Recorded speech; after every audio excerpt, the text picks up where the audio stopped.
Bonjour à tous et bienvenue dans les bois. Aujourd'hui on se retrouve pour une vidéo matos et en l'occurrence la présentation de la nouvelle gamme Bushcraft de chez Soloniac. Donc elle est sortie cette semaine. Il y aura peut-être quelques petites différences par rapport aux produits qui sont actuellement en vente sur le site de Soloniac, tout simplement parce que les produits que j'ai, je les ai eu en avant-première pour pouvoir les tester, et donc du coup c'est des versions bêta des produits. Globalement ils sont très proches de ce que vous trouverez dans le commerce, à quelques petites différences près, mais évidemment ce sera des améliorations puisque en l'occurrence je suis un bêta testeur des produits Bushcraft pour Soloniac. Allez, on est parti.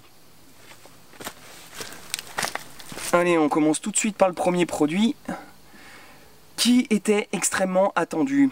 C'est le Sika 150.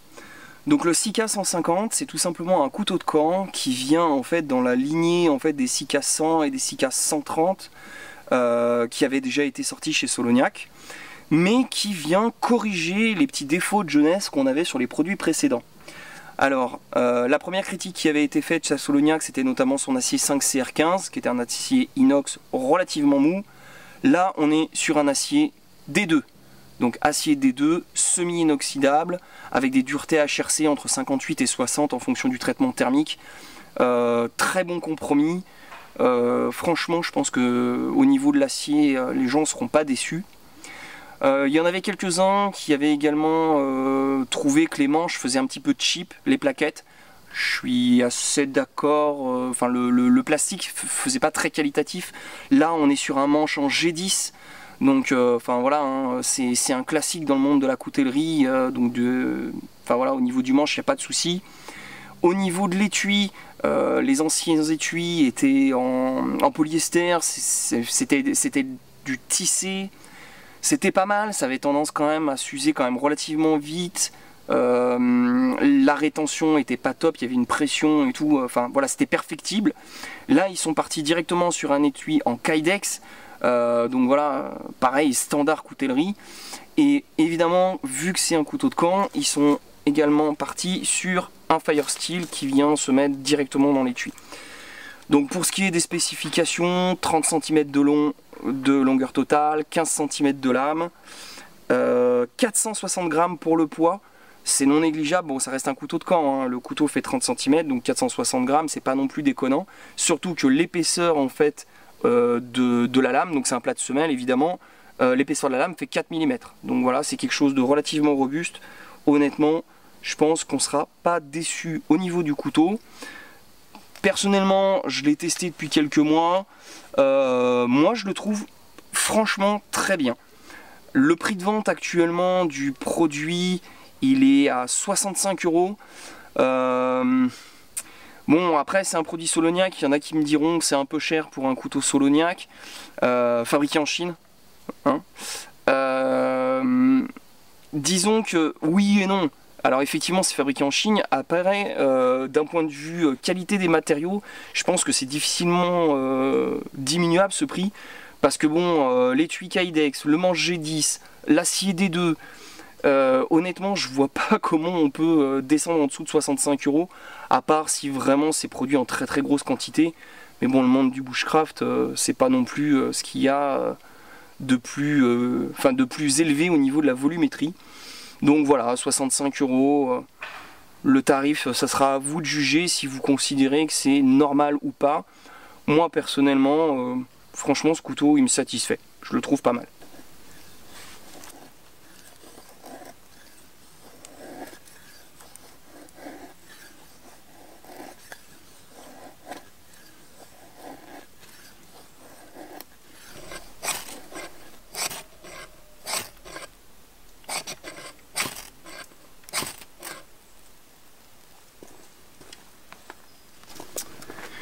Autre produit qui était un petit peu moins attendu, mais qui franchement est plutôt pas mal, c'est le hamac une personne. Alors, le hamac en lui-même, il fait 720 grammes, c'est de la toile parachute. On pourrait se dire qu'il est un petit peu lourd, mais je vais vous montrer tout à l'heure. En fait, à l'intérieur, il y a des petites poches pour caler le matelas, pour pas qu'il glisse quand on dort. Franchement, c'est top. Il est également vendu avec un sous-hamac pour poser les affaires. Ça franchement c'est top, hein. Moi qui suis pourtant pas un fan de hamac, quand il pleut le hamac, franchement c'est quelque chose qui est nickel. On est sûr de ne pas être à l'humidité. Et le sous-hamac permet de mettre les affaires à l'abri, c'est vraiment super bien. Pour ce qui est du prix, il est vendu à 40 €. Pour une place, franchement c'est correct, surtout par rapport à la concurrence. Il est vendu avec les cordes à nœuds, les mousquetons. Bon, après il n'y a pas grand chose de plus, hein. Bon, pour un hamac, de toute façon c'est ce qu'on lui demande. Je vais vous montrer un petit peu à quoi il ressemble une fois monté. Mais honnêtement, c'est tout à fait satisfaisant. 40 €, je trouve le prix très raisonnable. Après, chez Quechua, vous avez aussi les hamacs que tout le monde connaît, soit en une place, soit en deux places, qui sont moins chers. Mais par contre, ils sont beaucoup plus lourds que celui-ci. Voilà, donc pour le hamac, il est livré donc comme ça, donc en pack, donc avec le hamac principal, le hamac pour les affaires, les cordes à nœuds pour le hamac, et puis un petit mousqueton aussi pour accrocher sur les cordes à nœuds. Donc dans le hamac, en fait, on a tout simplement en fait une deuxième toile. Donc c'est de la toile parachute, hein. Donc on a une deuxième toile en fait qui fait une espèce de poche et qui permet en fait de venir caler à l'intérieur le matelas. Donc c'est plutôt pas mal pour l'isolation du dos.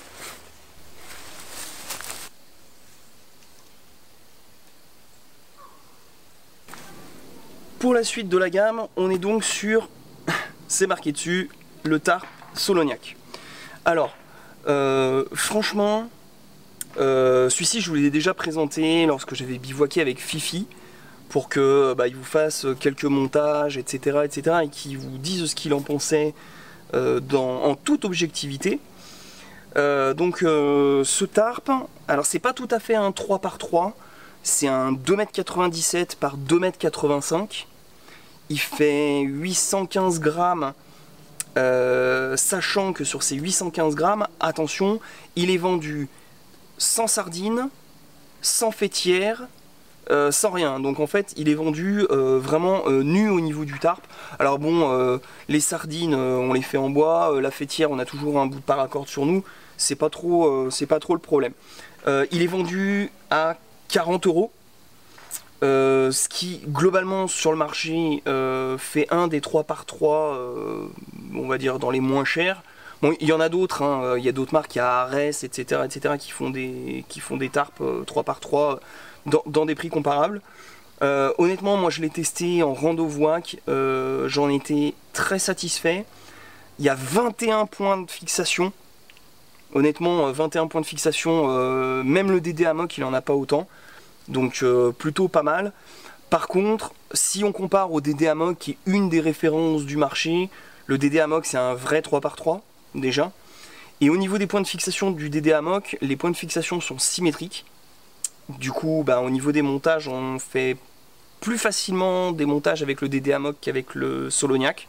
On avait déjà évoqué ce sujet-là dans la vidéo avec Fifi. Moi, j'adore le camo furtif Solognac. Franchement, il est vraiment super. Je trouve que ça s'intègre parfaitement au milieu boisé et tout. J'en suis vraiment très satisfait. Et le seul truc qui me dérange au niveau de ce tarp vraiment après l'avoir utilisé pendant quelques mois, c'est le volume qu'il prend par rapport à cette housse de rangement. Alors évidemment là je l'ai utilisé plusieurs fois, donc j'ai fourré le tarp dedans comme on fait tous, hein. On plie pas les affaires pour pas faire de point de faiblesse au niveau du matériel, donc ni le duvet, ni les tarpes, ni enfin ce que vous voulez, on plie jamais du matériel, on le met en boule pour pas que ça fasse de point de faiblesse. Et aujourd'hui en fait ce tarp qui est livré dans une enveloppe, enfin voilà, une housse format enveloppe, moi je trouve ça déjà pas du tout pratique. On compresse très peu le tarp, donc du coup ça prend de la place dans le sac. Donc je pense que honnêtement ce tarp il est très bien, mais je remplacerai la housse pour mettre une housse de compression pour vraiment qui prenne moins de place dans mon sac. Tout le reste je m'y suis fait vraiment parfaitement au niveau usage, au niveau résistance, au niveau de point de fixation, au niveau prix. Moi, il me convient vraiment parfaitement. Il y a juste la housse. Pour moi, c'est à remplacer. Donc Fifi nous a fait un tarte-tente. Ouais, t'es bien là à tenir la fêtière. Ouais, mais il n'y avait pas d'arbre.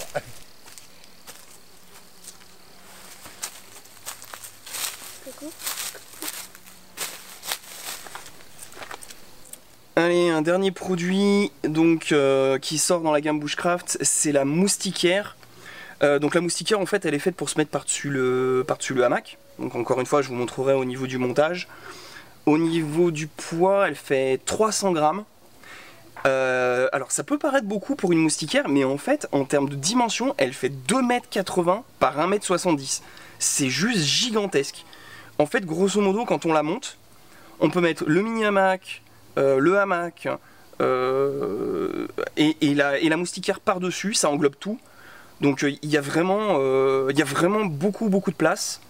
Moi j'avais un modèle qui était en cours de développement où le petit défaut que je lui avais trouvé, c'était pour écarter en fait la moustiquaire la nuit en fait. Alors moi honnêtement j'ai pas eu de problème, la moustiquaire est pas venue sur mon visage parce que je mets la fêtière relativement haute et puis la moustiquaire est tellement grande que honnêtement la fêtière on peut la mettre 1,50 m au-dessus du hamac, il y a vraiment aucun problème quoi. Mais voilà, je trouvais que pour écarter la moustiquaire, les petits pads en fait qui sont sur la moustiquaire pour pas que le bâton passe à travers la moustiquaire, je les trouverais un peu petits. Entre temps, j'ai vu la présentation officielle de la moustiquaire cette semaine, j'ai vu que les remarques qu'on avait faites au niveau de cette moustiquaire ont été prises en compte visiblement et que les pads ont été remplacés par des petites poches, ce qui est beaucoup plus pratique. Donc ben voilà. A priori ce défaut là vous l'aurez pas. Et puis bah, pour le prix, une vingtaine d'euros, enfin 20 € d'ailleurs. Vous la prenez pas, honnêtement ça c'est à vous de voir. Jusqu'à maintenant j'étais plutôt pas un fan inconditionnel des moustiquaires, mais en fait cette année on a eu une année très importante au niveau de la quantité de guêpes qu'on avait sur le camp. J'en avais jamais eu avant. Et du coup en fait je me suis rendu compte que même si c'était pas pour les moustiques, et ben cette année pour les guêpes honnêtement la moustiquaire j'étais vraiment ravi de l'avoir parce que ça a été l'enfer. Donc pour quelqu'un qui est pas convaincu par une moustiquaire à la base, bah franchement j'étais plutôt agréablement surpris. Ouais, donc voilà pour la moustiquaire, donc le montage est très facile, hein. On est sur de la fêtière extérieure. Ici on a un cordon de serrage pour tout simplement venir autour du hamac. Et donc du coup en fait on vient mettre la moustiquaire comme une chaussette autour du hamac. Bon, l'avantage c'est qu'en plus on peut mettre le petit hamac, le mini hamac pour les affaires à l'intérieur de la moustiquaire. Bon honnêtement ça sert pas à grand chose, mais c'est vrai que la moustiquaire elle est vraiment très grande. Et voilà donc avec le kit complet. Donc ben, on a mis la tarte dessus.